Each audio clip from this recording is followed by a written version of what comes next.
2004년 12월 8일 한 통의 탄원서가 법원에 제출됩니다. 안녕하십니까. 저는 장동호와 망자 김씨의 장녀 장땡땡입니다. 어떻게 또 어디서부터 이 글을 시작해야 할지 막막합니다. 우선 돌아가신 저희 어머니를 생각하면 눈물부터 나옵니다. 유족의 편지였습니다.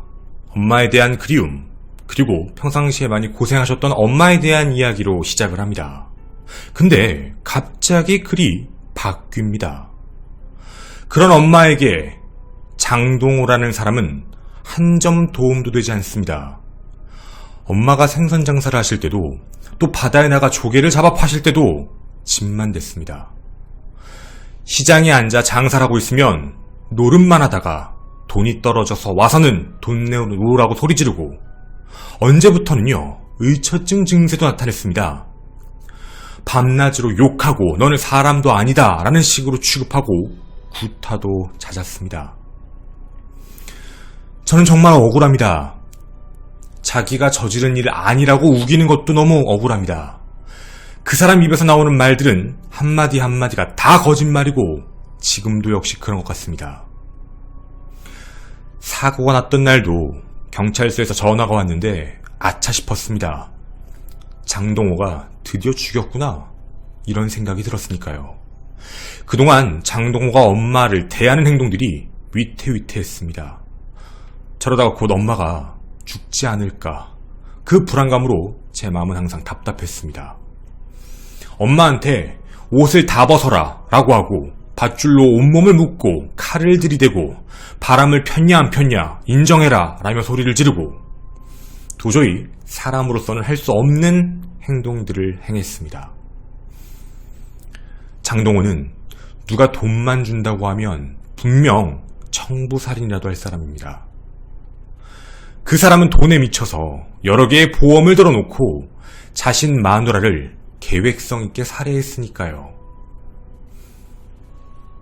자, 여러분, 이 진술서를 다 들으시면 어떤 생각이 드십니까?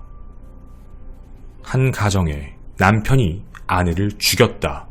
그 탄원을 장녀가 보낸 겁니다. 아빠를 극형에 처해달라. 재판부는 1심 판결문에서 이렇게 이야기를 합니다. 범행의 주된 동기가 지극히 저급한 보험금 사취에 있는 데다가 보험금에 눈이 어두워 자신의 처를 수단으로 삼아 살해하기까지 한 점 등 피해자와 친족들, 특히 자녀들의 극심한 정신적 고통을 고려할 때 죄질이 정상이 일반인으로는 절대 상상하기 어려울 정도로 악질적이다. 피고인은 반성하고 참회하기는커녕 범행을 부인할 뿐만 아니라 변명만 급급한 인면수심의 모습을 보이고 있는 바 피고인을 사회로부터 영원히 격리시킴이 마땅하다. 검찰은 장 씨에게 무기징역을 구형합니다. 1심은 그대로 받아들여 무기징역을 선고합니다. 항소심을 거쳐 2년 2개월 후인 2005년 9월 28일 대법원은 상고를 기각하며 형을 확정시킵니다. 장 씨는 무기수입니다. 현재까지 17년을 수감 생활 중인 무기수 장 씨. 근데 그는요, 2009년, 2010년, 2013년 재심 청구서를 보냅니다. 저는 결코 제 부인을 죽이지 않았습니다. 그런데 여러분, 2020년 장씨 3남매의 이야기가 다시 화두에 오릅니다. 분명 17년 전 탄원서까지 제출했던 큰딸, 이런 이야기를 합니다. 그런 말 썼는지 생각이 안 나요. 직접 겪고 본 거 그런 내용 아니에요. 그냥 다 들은 내용이에요. 그리고 좀 들었다 하더라도 과장해서 좀 보태지 않았을까 싶어요. 소설처럼 그냥 써놓은 얘기입니다. 막내딸은 이렇게 얘기합니다. 그때 제가 거짓말을 했어요. 아버지가 보험금 노리고 고의로 사고를 냈다며 수사기관 제출 모두가 과장이나 거짓입니다. 증인으로 출석했던 법원 증인도 다 위증입니다. 그냥 쉽게요. 아빠 징역 보내려고요. 그래서 거짓말했어요. 3남매 전부 다. 아빠를 나쁘게 만들어야 징역에 가니까.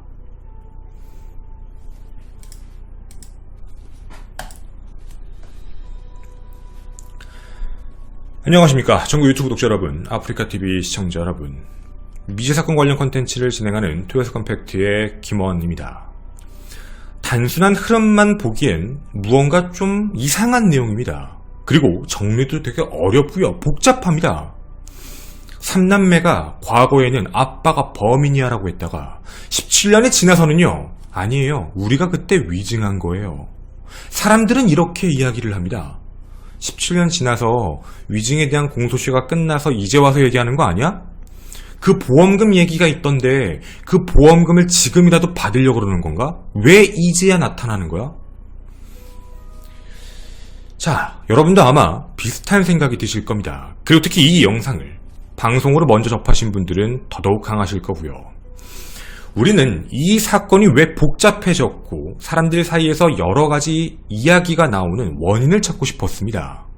했더니 의문점들이 등장했습니다.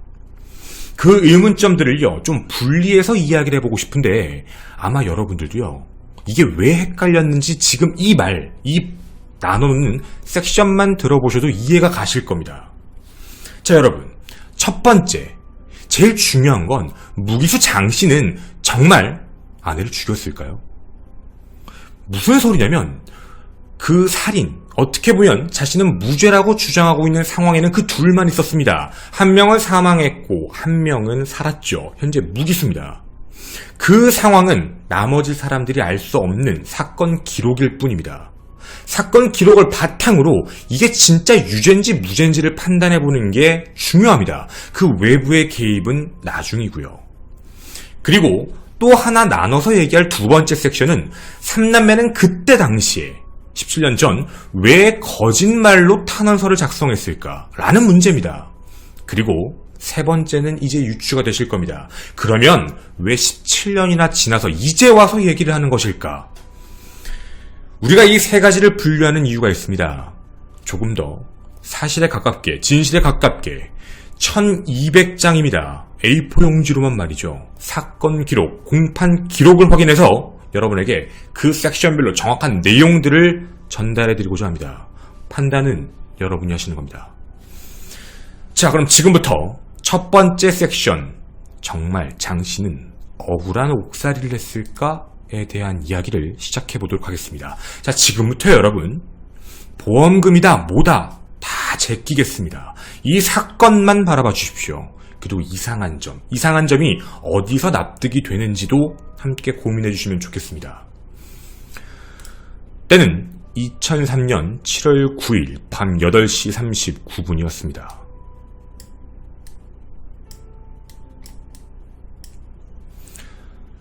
전남 진도군 의신면 명금 저수지입니다. 현재는 송정 저수지죠. 오가는 사람도 없고 오가는 차도 많이 없는 곳입니다. 근데 여러분이 보시는 저 직진의 길로 한 화물차가 그대로 들어갑니다. 6m 저수지에 추락을 했다는 것이죠. 근데 한 남자는 수면 위로 나왔습니다. 근데 다른 한 명이 없었죠. 119가 도착을 해서 일단 확인을 하려고 했더니 그 남자는 이런 얘기를 합니다. 안에 사람이 있다. 안 나온 것 같다. 20분 후 차 안에서 올라온 건 이미 차갑게 식은 몸. 운전한 남편 장동호는 살았지만 아내는 이미 차 안에서 사망해 싸늘한 시신으로 그렇게 무트로 나오게 됩니다. 자, 사건 내용만 여러분에게 전달해드렸습니다. 일단 이 내용만 여러분이 들으셨을 때 충분히 아실 수 있겠지만 사건 현장에는 현 무기수 장동호와 그리고 돌아가신 아내 김씨 딱 둘만 있었습니다. 다른 사람들은 이 현장에 없었지요. 그럼 제일 중요한 건 장동호의 진술입니다. 누구도 부정할 수 없는 사실이죠. 지금부터 사건 기록에 있는 장동호 씨의 진술을 시간대별로 정리해 보겠습니다. 당시 장 씨의 사건 진술은 이렇게 출발합니다. 2003년 7월 7일 목포에 있는 친아들의 집에 갔다. 2003년 7월 8일 처형집에 갔다. 2003년 7월 9일 사건 당일 저녁 여동생 부부와 함께 고깃집에서 저녁 식사를 하고 7시경 진도의 집 방향으로 출발을 했다. 그리고 진도에 막 들어섰을 때 아내가 소변이 마렵다고 해서 약수터에 잠깐 들렀고 자신은 세수를 하고 있었는데 아내가 자신이 감기약을 먹는 모습을 보고 감기 기운이 있다며 남는 거 좀 달라 라고 얘기해 그걸 전해주기만 했을 뿐 먹었는지는 못 봤다 라고 이야기를 합니다. 자, 그리고 그 이후에 운전을 하고 가고 있었으며 졸음운전을 했고 저수지에 추락 후 급속히 차 안에 물이 들어와 정신을 차리고 탈출했다. 그리고 옆자리에 있던 잠들어 있던 아내는 미처 빠져나오지 못한 걸 자기가 헤엄쳐 무트로 나오고서야 알았다 라고 진술합니다. 자, 이 진술 매우 중요합니다. 초기 진술이니까 말이죠. 이 섹션을 한번 분석해보고 싶습니다. 여러분 이 말에 대해서 어떻게 생각하시나요? 안타까운 사고지만 이 내용만 들어보면 그럴 가능성도 분명히 있습니다. 근데 경찰은 장동호 씨의 진술을 믿지 않았습니다. 이게 중요한 포인트입니다. 경찰과 검찰의 입장이었는데요. 의심 첫 번째입니다. 저수지 안에서 발견된 그 김 씨의 모습 때문이었지요. 이게 사건 당시 발견된 바로 차 끌어올리는 모습이었는데요. 자, 여러분. 당시에 김 씨의 시신을 인양했던 구조대원은 이런 표현을 합니다. 시신이 새우등처럼 굽어서 차 천장에 닿아 있었습니다. 라고 얘기합니다. 여러분, 이 이야기를 어떻게 이해하실 건가요? 아, 시신이 떴구나. 그러니까 시신이 차 안에 있었고 바깥으로 못 나왔고 아, 위에 그냥 이렇게 탁 닿았구나. 우린 이렇게 생각할 수 있을 겁니다. 근데요, 이상한 점이 하나 여기서 확인이 됩니다. 여러분도 이 사진에 함께 주목해 주시면 좋을 것 같습니다.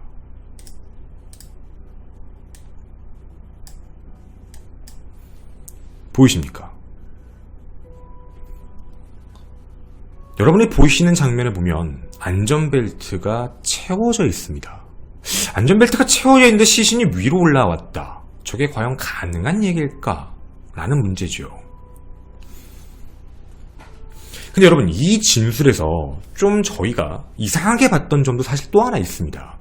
분명 남편의 진술 중에는 이런 이야기도 있었거든요. 아내가 다시방, 대쉬보드죠. 다리를 올려놓고 안전벨트를 하고 뒤로 제끼고 누워있었다. 자고 있었다라고 했습니다. 근데 저희가 차를 봤는데요. 좀 이상했습니다. 뒤로 그렇게 안 젖혀졌는데? 이게 왜 뒤로 젖혀졌다고 얘기를 하지? 그런 생각이었죠. 아마 여러분도 비슷한 생각이실 겁니다. 근데 알고 봤더니 이 뒤에 공간이 없어서 그럴 줄 알았는데요. 사건 현장에 있었던 차는 뒤에 공간이 존재해 충분히 뒤로 차를 더 내릴 수 있었던 상황으로 확인됩니다. 그럼 이 내용의 진위 여부도 조금 이상하다라는 게 의심이 갈 수밖에 없는 거죠. 자, 이 부분만 있는 게 아닙니다. 의심 두 번째가 있습니다. 바로 외력입니다. 이 외력에 대한 이야기도 좀 중요한 문제인데요. 알려지지 않은 얘기를 한번 드리겠습니다. 일단 알려진 얘기는 목 부분, 턱, 목 쪽, 가슴, 옆구리 이런 쪽 부분에 압박 흔적이 있다고 알려져 있습니다. 그래서 야, 이게 눌렸다는 걸 보면 분명히 못 나오게 하려고 강제로 누른 거야. 그래서 사망에 이르게 한 거야. 타살이야. 이런 식의 이야기죠. 근데 저희가 사건 기록을 확인해보고 있었는데요. 이거 말고 좀 눈에 띄는 게 하나 있었습니다. 사실 부검 과정에서 확인했는데 피해자가 당시에 착용하고 있던 단단한 머리핀 2개 중에 1개가 구부러진 상태인데 그냥이 아니고요. 굉장히 심하게 구부러져 있었습니다. 근데 이게 구부러진 채로 끼고 있었다가 아니고요. 누가 보더라도 원래 꼈던 게 구부러진 형태입니다. 당시 안전띠를 메고 있었고 물속에 있던 피해자에게 다른 외력이 작용되지 않았다면 절대로 머리핀은 구부러질 이유가 없었는데 라는 생각인 거죠. 이게 그래서 의심의 사유가 됐던 겁니다. 세 번째입니다. 유리입니다. 앞유리가 깨졌다라는 문제에서 장 씨의 진술이 조금 이상합니다.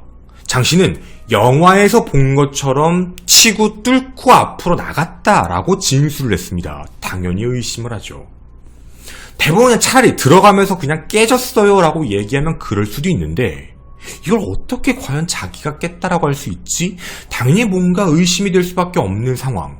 그리고 국가수에서는 가능성적인 이야기를 합니다. 미리 햇빛 가리개를 분리해 놓은 걸 보면 준비한 거 아닌가? 이런 이야기였죠. 자, 그리고 이뿐만이 아닙니다. 가장 많이 이야기가 나왔던 건 발생 10개월 전부터 들어오는 보험 이력입니다. 자, 지금부터 보험에 대한 이야기를 드리겠습니다. 사건 발생 2달 전까지 보험을 가입했는데요. 2002년 9월, 10월, 11월, 12월 2003년 1월, 2월, 3월, 4월, 5월, 6월 정확히 말씀드리면 2009년 9월부터 2003년 6월까지 쭉 매달 하나씩 들었습니다. 총 납입 금액은 30만, 약 30만 원이 조금 넘는 금액이었죠. 10개 중에 9개가 아내 명의의 자동차 사고, 교통사고 상해였습니다. 근데 운전면허가 없어서 당시에 운전을 못하던 아내인데 어떻게 이 사람에게 피보험자를 주었을까에 대한 의심이 있었다는 거죠. 그리고 이 사고에서 보험금 수령액은요, 약 9억 원이었습니다. 이런 이유로 점점 의심의 강도는 높아질 수밖에 없었던 겁니다. 경찰은 장 씨가 고의로 살해했다는 심증은 갖고 있었는데 명확한 직접 증거를 찾지 못해 검찰에는 교통사고 특례법 위반으로 넘겼습니다. 그런데 검찰은 입장이 달랐습니다. 검찰은요, 첫 조사에서 바로 구속합니다. 살인이다. 거의 1년 동안 불구속으로 수사받던 장 씨였습니다. 검찰 첫 번째 조사에서 바로 구속시켰습니다. 이유는 단순합니다. 보험금 노린 거다. 그리고 이 모든 상황은 분명히 확실히 계획된 살인이다 라는 거였죠. 자, 그리고 여기에 확실한 팩트를 꽂았던 내용이 바로 이거였던 겁니다. 3남매의 탄원서까지 아버지가 보험금을 받기 위해 일부러 사고를 낸 것 같습니다. 자, 여러분, 지금부터 이 첫 번째 섹션에 대해서 좀 정리를 해보겠습니다. 여러분은요, 장 씨가 범인인 것 같나요? 정말 보험 사기를 노렸다라고 느낌이 드시나요? 자, 이 내용을 좀 정리해보면 검찰의 입장은 이런 겁니다. 장 씨가 보험 사기를 계획해서 미리 보험을 들어놓고 그리고 그때 당시를 D-Day로 정해놓고 그리고 차를 안으로 빠뜨려 자신만 살고 아내를 사망에 이르게 했다. 이게 검찰의 생각입니다. 자, 근데요, 이에 대해서 물론 반박되는 내용들이 매우 많습니다. 저희가 위에 서두에서 얘기하지 않았던 내용 중에 약봉지 얘기가 있는데 이건 이미 모든 증거가 깨졌습니다. 아내가 먹은 약과 남편이 가진 약은 달랐다. 아내는 저녁밥을 먹을 때 그 여동생 부부 집에서 먹은 약을 먹었습니다. 그리고 약간 감기약 정도였다. 뭐 이런 이야기죠. 그리고요, 압박흔이 있었다라고 했던 아까 그 흔적들, 그건 이렇게 판단이 됐습니다. 그건 CPR이다. 심폐소생술을 할 때 나오는 자국이다. 자, 여러분, 그러면 이 사건에서 남는 건 사실 두 가지가 제일 크게 남습니다. 여러분도 이제 이거에 대한 그림을 그려보시면 되는데요. 사망 현장에서 나타난 아내 김 씨의 모습과 정말 범인이라면 그 목적이 보험금이었다는 그 증거, 이 두 가지입니다. 근데 일단 보험금에 대한 얘기는 좀 더 뒤로 가기로 하고요. 일단요, 아내 김 씨에 대한 모습이 좀 아이러니컬하니까 설명을 여기서 좀 디테일하게 해보도록 하겠습니다.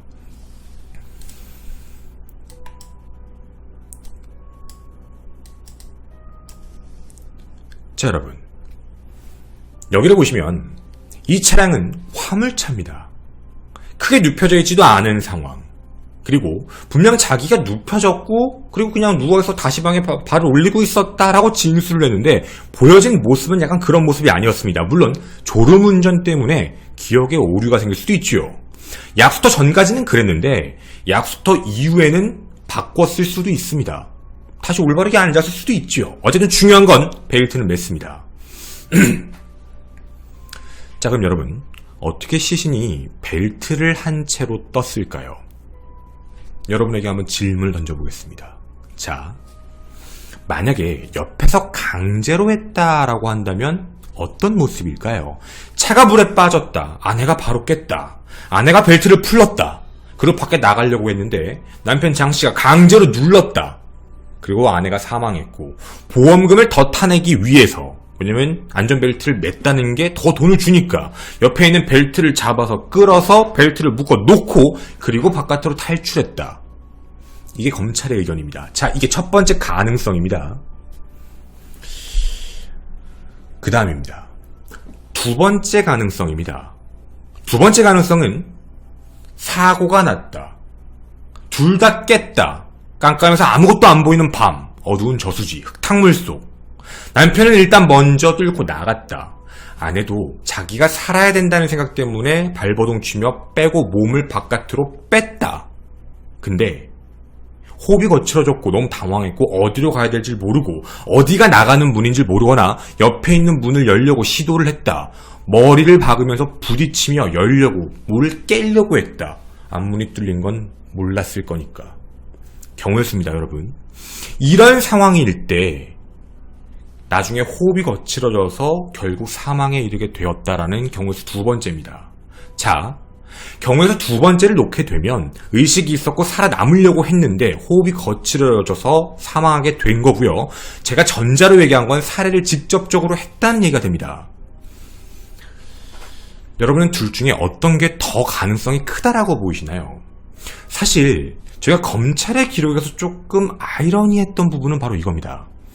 보험금을 더 타내기 위해 일부러 벨트를 못 풀게 꽂았다라고 얘기하는 것. 그럼 여러분 차라리 이게 낫지 않나요? 팡! 들어가고 아내를 누르고 벨트를 잡으면 됩니다. 아니면 벨트만 잡고 있어도 아내는 못 빠져나옵니다.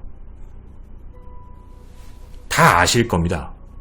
벨트는요, 이렇게 잡아당기는 거 아니고요. 이렇게만 잡아당겨도 못 나옵니다. 여기가 쪼여지게 되기 때문이죠. 그럼 사실 만약에 정말 자연스러운 모습처럼 정말 계획범죄라면 더 간단하고 쉬운 방법이 있었을 텐데 왜 이렇게 번거로운 방법을 썼을까가 조금은 의문입니다. 자, 여러분이 보셨을 때 장 씨는 고의적으로 죽인 것 같나요? 아니면 그 안에서 다른 일들이 있었던 것 같나요? 물론 근데 여기서도 중요한 건 있습니다. 아니, 김원 네가 얘기한 대로 후자, 차가 빠졌어. 아내를 두고 올라왔어. 아내가 살려고 혼자 문 열려고 하다가 그 안에서 사망했어. 그래도 살인일 수는 있습니다. 이게 아무도 모르는 진실이거든요. 자, 이게 바로 첫 번째 섹션입니다. 그럼 여러분한테도 다시 한번 질문을 던져보겠습니다. 장 씨는 분명 계획적인 살인이었을까요? 아니면 다른 문제였을까요? 보험금 살짝 빼놓고 말입니다. 자, 이제 그러면 두 번째 섹션으로 같이 들어가 보도록 하겠습니다. 당시의 이야기입니다. 두 번째 섹션. 삼남매는 왜 당시에 탄원서를 거짓말로 썼을까요? 사건 기록 그대로 읽어드리겠습니다. 큰딸은 이렇게 얘기합니다. 외가 때문에 그래요. 외가에서요, 그 사람, 남편, 아빠, 장씨가 그런 거다라고 얘기를 했어요. 그리고요, 막내딸은 이렇게 얘기합니다. 외가댁에서 아빠를 못 만나게 했어요. 아예. 그 얘기만 들었어요. 그래서 아빠가 죽였다고 생각했어요. 이렇게 얘기합니다. 자, 근데 여기가 좀 중요한데요, 여러분. 잘 들어보십시오.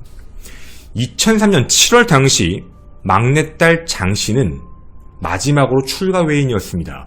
18살밖에 안 됐는데 고등학생 신분으로 취업을 할 상황이었습니다. 해서 부모님은 전남 진도에 있었지만 막내딸은 경기도에 위치한 회사에 기숙생활하고 있었거든요. 즉 자기가 1년 6개월 전에 집에서 나갔고 17살 때 집을 나가게 된 거고 자기가 가장 마지막까지 아빠랑 산 사람이다. 그래서 자신의 진술이 많이 들어갔다 정도의 이야기만 알고 있습니다. 회사에 있는데요. 큰언니한테 전화가 왔답니다. 놀라지 말고 들어. 엄마가 죽었어. 교통사고가 났다라는 얘기였고 엄마는 죽고 아빠는 살았다. 이런 이야기를 했다고 합니다. 그리고 그 저수지 얘기해줬을 때도 어딘지 알았다고 합니다. 매번 다니시는 길이라서. 근데 장례식을 치르는 도중에 아버지가 범인이 된 겁니다. 그리고 어른들은 얘기하기 시작합니다. 보험금을 노린 살인이다. 그리고 외갓집 식구들이 모두 모여서 계속 이야기합니다. 몇 날 며칠 동안 교통사고 위장한 거야. 평소에 허풍도 심하고 좀 나서기 좋아했던 아버지의 모습이 자신한테 떠올랐고 엄마는 반대로 되게 유순한 성격이었기 때문에 옛날에 좀 다툼이 있었던 모습 뭐 이런 이야기들을 아무렇지 않게 했던 거죠. 근데 여기서 이상한 일이 하나 생깁니다. 여기가 최고의 병크입니다. 경찰이 장례식장과 사건 현장에 찾아옵니다. 그리고요 진술서를 받아갑니다. 근데 여러분 제가 한 가지 이런 얘기를 해볼까요? 진술서를 받으려면 어떻게 받아야 되죠? 이미 이 엄마 아빠가 친한지 사이가 안 좋은지는 직접적으로 아들은 모릅니다. 이미 출가 외인이었고 막내딸도 1년치 6개월 전에 이미 떠나 있는 상황이었거든요. 시간이 꽤 지났죠. 그럼 여러분 이거 만약에 진술서 받으려면 어떻게 받아야 될까요? 되게 상식적인 걸 한번 여쭤볼까요? 자, 큰딸 그리고 작은 오빠, 오빠죠. 오빠, 막내딸 각각 받아야 될까요? 아니면 같이 모여서 받아야 될까요? 진술은 신빙성이 중요합니다. 각자의 말이 얼만큼 맞는지를 확인해봐야 되는 대조작업이 필요하거든요. 근데 진짜 이상한 건요. 외갓집 식구들 다 모여있는 자리에서 그리고 삼남매 다 모여있는 장소 그 안에서 그냥 받아갑니다. 그랬어? 그랬대는데? 어떤 얘기인지 아십니까? 옆에 외갓집 식구들이 있는데 아유 그냥 죽인 거야. 받았죠. 애한테 옵니다. 그랬다는데 좀 싸워 다툼이 있었다는데 맞니? 네. 어떤 얘기인지 아십니까? 당시에 이런 이야기들이 계속해서 나왔던 거죠. 그리고 절대로 아버지를 못 만나게 했던 겁니다. 점점점 의심이 확고해졌다라는 문제죠. 그리고 수사하던 경찰조차도 아버지를 표적수사라는 걸 한 것처럼 보입니다. 아버지가 나쁘다, 이상하다, 보험 사기를 친 것 같다 이런 이야기를 합니다.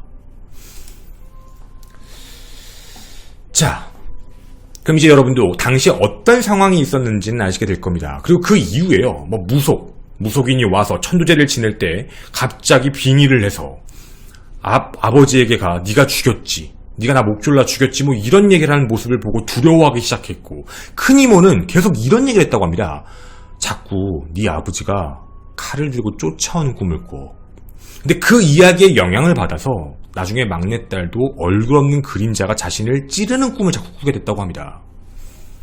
이 시간이 너무 오래 걸렸다는 것이죠. 물론 이건 그쪽의 이야기일 뿐입니다. 근데 우리에게 조금 잘못 알려진 내용들이 있어 좀 정정하고자 합니다. 일단요, 지금으로부터 6년 전 막내딸은 아버지를 만나러 갔습니다.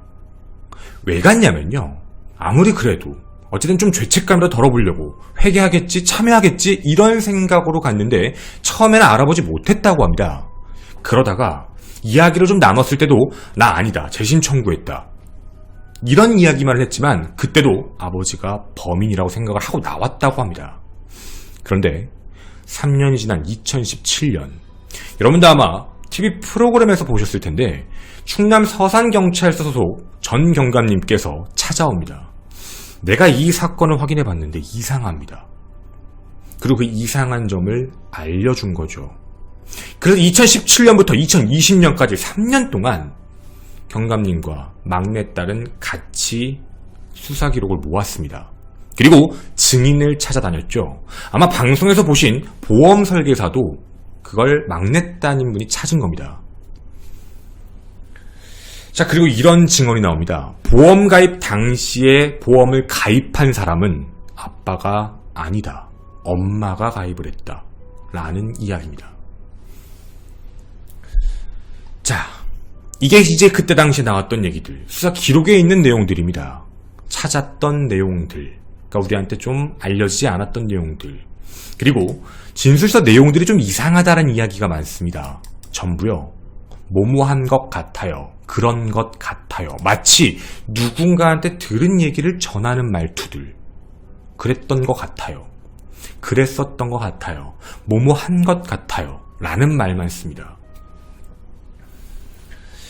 세 번째 섹션, 제일 궁금한 내용입니다. 많은 분들도 의심을 하고 있는 내용이죠. 도대체 왜 이들은 그럼 17년이나 지난 지금의 시점에 그때 당시가 잘못됐다고 얘기하는 걸까? 정확히는 막내딸은 3년 전부터 이야기를 한 겁니다. 근데 물론 3년 전이나 지금이나 달라지는 건 없습니다. 일단 당시에 위증을 한 거에 대해서 면죄부가 있고요. 그리고 이 사건이 만약에 재심을 통해 사고였다, 만약 사고였다는 게 확정이 난다면 보험금에 대한 부분, 그리고 17년간 복역하게 된 문제, 이런 거에 대해서 보상금이 나오는 게 아니냐, 이런 이야기들이 외부에 많이 뻗쳐나옵니다. 근데 저희가 좀 이상했던 것 중에 하나가 보험금에 대한 내용을 모른다, 원래 모르고 있었다라고 외부의 이야기가 나오더라고요. 근데 조금 저 내용은 이상했습니다. 저희가 확인해 본 내용, 분명 탄원서 내용에 보면 보험금에 대한 내용을 알고 있습니다. 그래서 보험 금액을 몰랐다는 건지 아니면 보험금이 나온다는 걸 몰랐다는 건지 잘 모르겠습니다. 어찌 되었든 이 내용은 여기까지입니다. 자, 그럼 이 사건은 왜 계속 미궁처럼 빠져들었을까요? 단순합니다. 이 사건 아무런 증거가 남아있지 않습니다. 증거가 많이 없는 상황.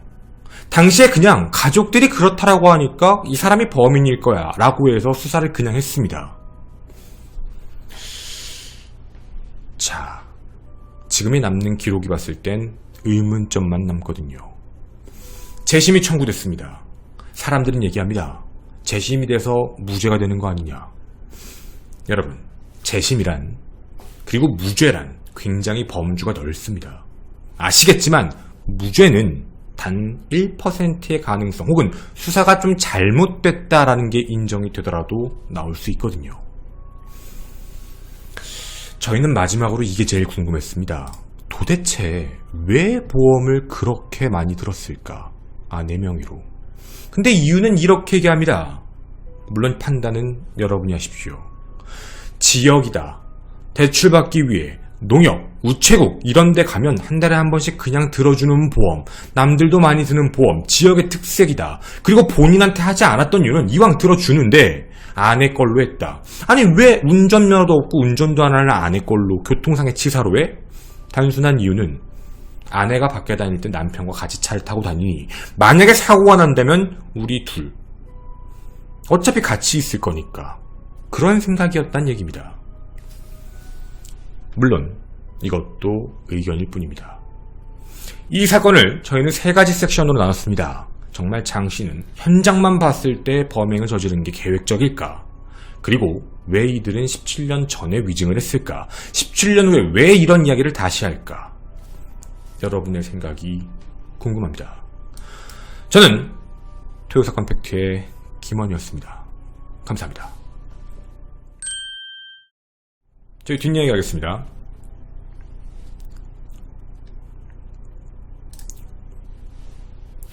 이 내용에 대해서는 많은 분들이 당연히 의심을 하고 이상하다라고 주장을 하고 있는 내용입니다. 이상하니까.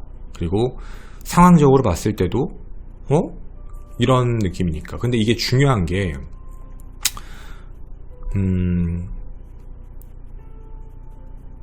그러니까 이런 게 왜 수사가 안 됐을까라는 생각도 되게 많이 들어요.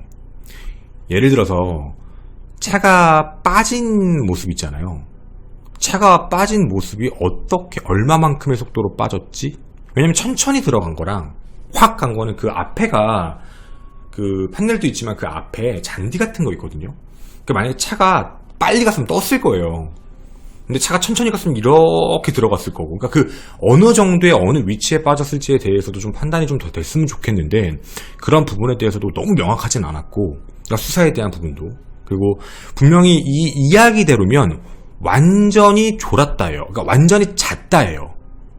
그러니까 그대로 완전히 잠들고 이렇게 있다가 쾅 하고 빠지고 깼다는 얘기가 돼요. 그리고 이제 팍 하고 들어갔다는 거거든요. 근데 그랬을 때 진짜 제일 의심이 가는 것 중에 하나는 앞유리는 100% 바로 거의 깨졌을 가능성이 커요. 뭐 상식적으로 봤을 때 앞유리가 100% 이렇게 빵 하고 들어오면은 앞유리가 과연 버텼을까라는 생각? 그게 안 버티는 게 더 이상할 수도 있으니까. 그래서 앞유리가 깨졌을 가능성이 분명히 있고, 근데 너덜너덜한 걸 자기가 치고 나가서 영화처럼 뚫고 나갔다라고 표현한 건지 모르겠어요. 근데 심리적인 관점에 대한 이야기예요. 그러니까 이건 되게 심리적인 건데, 남편 장 씨는 수영을 잘했다고 해요. 뭐 사람들 말로는. 근데 아내는 그런 게 이제 없었을 거예요. 여기가 당시에 현장이 어땠냐면 밤이었고 흙탕물이고 저수지예요. 시야 확보가 아예 안 됐을 거예요. 이게 혹시 여러분 물공포증 있으신가요? 물공포증이 있으신 분들의 특징은 물속에 들어가면 자기가 일단 발이 안 닿는다는 거에 공포증부터 시작이 되는데 그게 공황으로 와요. 원래 공황이 없어도 와요. 그러니까 심장이 정말 쿵 하는 거예요. 이러면서 자기가 자다가 깼는데 뭔가 쾅 했고 여기 어디지? 여기가 어디지라는 생각이고 어디가 앞이고 어디가 뒤인지도 판단이 안 될 가능성이 높아요. 분명한 건. 그러니까 이거는 예를 들어 지금 돌아가신 분의 심리적인 얘기를 하는 거예요. 당황을 엄청나게 했을 거예요. 그리고 이게 호흡이 중요해요. 그러니까 호흡이 중요하다는 게 뭐냐면, 잘 들어두세요 여러분. 만약에 남편이 죽일 마음을 먹고 들어간 거면 이렇게 들어갔을 거예요. 어떤 얘기인지 아시죠? 쿵! 이러고 들어가야 돼요. 근데 이게 정말 둘 다 좋은 상태면은 쾅 하고 들어갔을 때 이 호흡이 굉장히 짧았을 거예요. 호흡 상태가. 그러니까 공기가 많이 안 들어가 있는 상황 속에서 물속에 들어갈 가능성이 높아요. 갑자기 팍 들어갔으면. 그러면 진짜 사람이 당황할 수밖에 없거든요. 그러니까 남편도 호흡이 거칠어서 빨리 자기가 나왔다라고 얘기를 하는 건지. 근데 만약에 그런 상황이면 옆 사람을 누른다, 뭐 한다, 옆 사람을 구출해준다, 이거 불가능할 수도 있어요. 너무 당황하면 사람이. 그러니까 우리가 얘기하는 내용에서는 이거니까. 미리 죽이고 조작은 어려워요. 왜냐면 사인은 익사예요. 그러니까 익사를 판단하는 기준은 호흡을 했냐 안 했냐, 물이 찼냐 안 찼냐에 대한 문제도 있기 때문에 어제 익사로 판단이 났으니 부검도 다 됐고, 그러니까 미리 이제 죽인 거랑은 좀 다르죠. 네. 그러니까 이거는 아마도 당시에 호흡에 대한 문제도 분명히, 그리고 이제 돌아가신 분의 입장에서 이렇게 분명 호흡이 되게 짧았을 거예요. 이거는 거의 이가 안 되셨을 거예요. 호흡이 굉장히 짧은 상황이었을 거고. 그러니까 이제 우리가 이러고서 여러분 몇 분 참으세요? 뭐 제가 봤을 때 평균적으로 하고 호흡 참고 1분 이상 참으시면 그것도 어느 정도 참으시는 건데, 지금 한번 해보세요. 움직여보세요. 이게 사실 수영하는 사람도 거의 다 아는데 움직이기 시작을 하면 호흡이 거칠어지거든요. 그러면 훨씬 줄어들기 시작해요. 나가야 되니까. 움직이기 시작하면. 그러면은 폐량은 줄어들어요. 정말 확 줄어들거든요. 이거 오래 못 가요. 그러니까 이게 지금 상황적으로 봤을 때는, 만약에 그러니까 그 머리핀 있죠, 2개 중에 하나인데 완전히 휘어졌어요. 그러니까 그 완전히 휘어졌다는 뜻이 뭐냐면 휘어진 걸 머리에 꼈다가 안 되는 거예요. 그러니까 어딘가에 부딪힌 것 같아요. 그러니까 부딪힌 느낌이 매우 강해요. 그래서 사실 그러니까 이런 유추도 할 수 있지. 이렇게 꽝 하면서 어딘가 이렇게 땅 부딪혀가지고 그게 찌그러졌다 해도 경우수가 있고요. 그럼 깼겠죠. 당연히 깨셨을 거고. 근데 그게 아니면 뭐 예를 들면은 나가려고 아까 얘기한 것처럼 자기가 이렇게 뺐고 옆에 창문을 뚫으려고 이렇게 쿵쿵쿵 하다가 생긴 걸 수도 있고, 어떤 뭐 이제 나오려고 움직이는 데서. 그러니까 분명한 건 만약에 자기가 자발적으로 하려고 했다면 굉장히 호흡이 거칠었을 거예요. 그래서 다시 역으로 얘기하면 만약에 남편이 강제적으로 그 안에서 막 바둥거리는 아내를 죽이려고 마음을 먹고 움직였다, 그래서 목이나 이런 데를 눌렀다라는 검찰대로 얘기하면 목 누르고 가슴 부분 이렇게 누르고 있었다는 거잖아. 이것도 아마 남편이 폐활량이 진짜 좋은 게 아닌 이상은 쉽지 않을 거예요. 누르고 있는 거, 사람이 발버둥을 치고 있을 때도. 그러니까 그런 문제도 있고, 실질적으로 자기도 굉장히 호흡이 거칠 수도 있는데 그 와중에 다시 잡아서 그 안 보이는 어두운 데서 다시 안전벨트 끈을 잡아서 그걸 팡 다시 걸었다라는 그 생각까지 할 시간이 과연 있었을까의 문제거든요. 정말 그 정도까지 계획범죄를 저지를 거였다면 정말 소 심플한 건 그냥 차 빠트려 놓고 이거 땡기면 끝인 건 사실이에요. 정말로 그냥 안전벨트 잡고 있으면 돼요. 그 밑에를 꽉 잡고 있으면은 못 열어요. 안전벨트 다 매보신 분들 아시죠? 이렇게 돼 있잖아. 이 밑에 거, 이 옆에 그 끈 이거, 이게 이렇게 하면은 느슨해지는데 이거 반대로 당기면 그거 잡고 있으면 이거 절대 안 늘어나거든요. 밑에 잡는 건. 그러면 진짜 답답하거든. 이게 문을 못 나가요, 사람 바깥으로 아예. 그러니까 사실 그렇게 하면은 더 자기가 원하는 모습이 나오는 거. 안전벨트는 매고 있어야 보험금이 더 나와 라고 생각을 했던 그 기준이 가능했을 텐데. 그러니까 이 검찰의 진술대로 얘기를 해보면 물에 빠지자마자 그 어두운 상황 속에서 아내가 이걸 푸는 걸 봤다는 얘기잖아. 그러니까 참 모르겠어요. 확률적인 문제를 봤을 때 어느 게 더 신빙성이 있다 없다라는 건 잘 모르겠어요. 근데 이게 재심 청구가 들어가는 이유는 되게 단순해요. 재심은 이 사람 무조건 무죄야 이거에 대한 부분이, 그러니까 무죄의 범주는 매우 넓잖아요. 진짜 죄의 무죄일 수도 있고, 사건 중간 수사 기록, 아니면 당시에 정확한 증거가 없는데 유죄 판결을 내렸다, 이럴 수도 있는 거고, 직접 증거가 없다, 이럴 수도 있는 거고. 그러니까 이거는 진짜 아무도 모르는 문제죠. 어떻게 보면. 그러니까 사실은 확인이 안 되지. 어떻게 보면요. 그래서 이 사건에 대해서 사람들도 이런 의견들이 많아요. 박준영 변호사님이 12시간씩 3번, 3일이나 가가지고 얘기를 나눈 이유가 괜히 있는 게 아니다. 그런데 재심을 하겠다고 한 이유도 분명한 게 뭐가 있는 거다라는 얘기인데, 저도 사건 기록 쪽 내용을 보면 그런 게 있어요. 이상한 점은 분명히 있어요. 근데 이상한 점도 있는데 검찰 측에서 얘기하는 내용대로의 모순점들은 분명히 있어요. 흔적이나 이런 내용들의 모순점들이 보이니까 재심 청구가 가능하다라는 이제 법리적 해석에 대한 문제를 얘기하는 것 같아요. 그거. 네, 그러니까 그 문제인 것 같아요. 그러니까 아까도 말씀드린 대로 이것도 중요한 거예요. 그러니까 진짜 팩트가 중요한 건 이 사실인 건데, 잘 들어보세요. 강제적으로 눌러가지고 죽였다, 아니면 빠뜨리고 자기 혼자 탈출해서 죽었다. 그러면 강제적으로 누른 거는 타살, 살인이고 자기 혼자 나온 거는 무죄지. 아니에요. 왜냐면 빠뜨리는 것만 계획일 수도 있었어.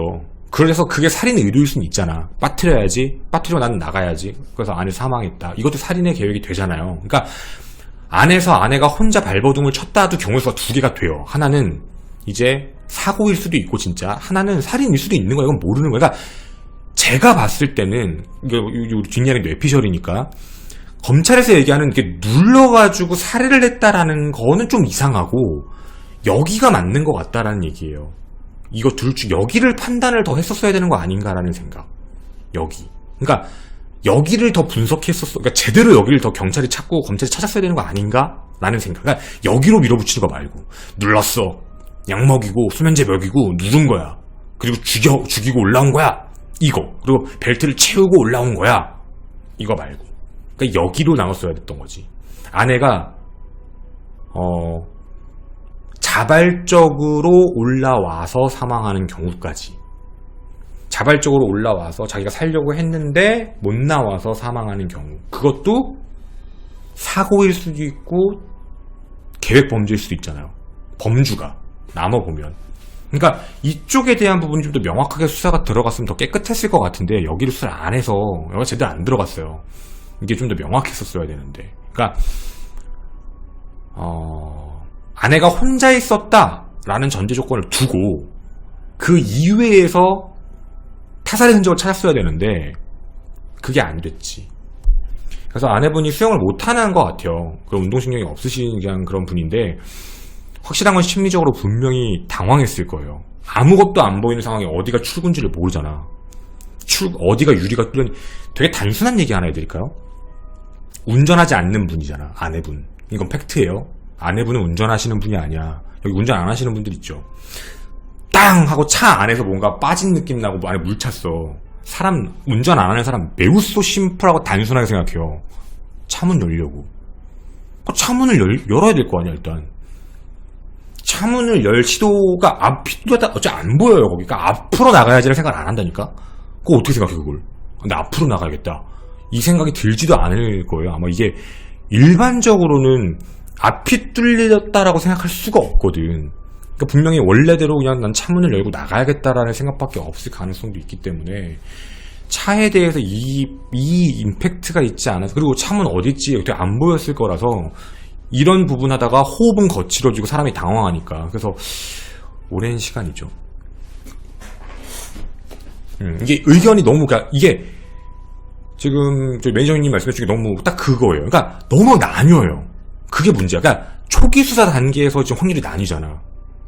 그러니까 지금 검찰이 얘기했던 그 공소장, 그리고 검찰로 넘어가서 판결이 나온 그 판결문의 내용에 있는 타살의 이유는 너무 허점이 많아요. 맞잖아. 허점이 너무 많잖아. 왜냐면 어떻게 그 많은 걸 그 안에서 하지? 그리고 그 아닌 것들도 수면제 안 나왔고 검출 안 됐고 약도 다른 거였고, 그러니까 되게 허점이 많은 상황 속에서 나온 어떻게 보면 거라서, 만약에 예를 드는 거예요. 만약에 장 씨가 진짜 범인이어도 이 이유 가지고 범인이 된 거면 진짜 이거 재심 청구해가지고 바뀔 수도 있는 거잖아. 이거 수사 이상하다고. 이거 진짜 모르는 거야. 이거 수사를 이상하게 했다. 이거 이상한 기소 사유였다. 이런 거니까. 그러니까 이 부분에 대한 게 있다. 그 이쪽으로 가는 게 아니라, 저희도 이제 여쭤본 분들은 다 똑같이 아까 얘기했는데 그 얘기를 많이 하셨어요. 아니 이거는 사실 다른 거보다 여기를 봤었어야 됐다고. 그러니까 아내가 안에서 자발적으로 풀고 나오는 모습, 그러면 두 개가 나오니까 사고도 되고 계획살인도 되고 다 되잖아. 범주가. 디테일 중요하죠. 모든 사건은 범행 과정 및 범행 동기가 오류가 생기면 안 돼요. 아니 참고로 말씀드리면 A라는 사람이 100% 범인이야. 누가 봐도 범인이야. 직접 증거가 없어. 뭐 예를 들면 아니면 그 직접 증거를 조작했어. 막 어디서 피 묻은 거 그냥 가짜로 갖고 와 증거 제출해가지고 얘 100% 범인은 맞아. 신이 알고 다 알아. 얘는 범인이야. 얘는 살인마가 맞아. 얘를 체포했어. 집어넣었어. 근데 얘가 만약에 그거 증명하잖아. 이거 칼 아닌데? 저거 내 거 아닌데? 그럼 이거 증거 잘못 갖고 왔잖아. 그러니까 사람들은, 그러니까 이게 재판에 들어가면 이거 되게 중요한 내용이에요. 이런 거 하나 토시 하나 잘못되면 뭐 하나가 틀린 거니까 다시 확인해 봐야 되거든. 물론 재심의 사유가 그게 바뀌었다라는 문제에 대해서도, 바뀌었다라는 부분에 대해서도 다른 쪽으로 생각을 해봐서 그게 그래도 이 사건의 유무죄를 바꾸진 않는다라고 할 수도 있는 거지. 근데 그거는 뭐 판단을 하시겠지만, 그러니까 이 사건은 그쪽에 대한 부분을 더 들어가야 돼요. 네. 그러니까 이 사건은 직접적 증거는 저도 봤거든요. 아무것도 없어요. 확실한 건 직접 증거는 없어요. 이 사건 자체는 그냥 확실한 심증이죠. 확실해요. 근데 그 심증은 정확하게 말씀드리면 검찰에서 얘기한 그 심증보다는요, 차라리 이제 계획 살인이었다면 그냥 차를 빠뜨리고 자기만 탈출했다. 가 조금 더 가깝지. 그러면. 근데 이거는 자기가 그 안에서 뭔가를 했다는 그 움직임이 나왔다라는 문제니까. 그래서 좀 이상해요. 그런 부분에 대한 문제들을 보면.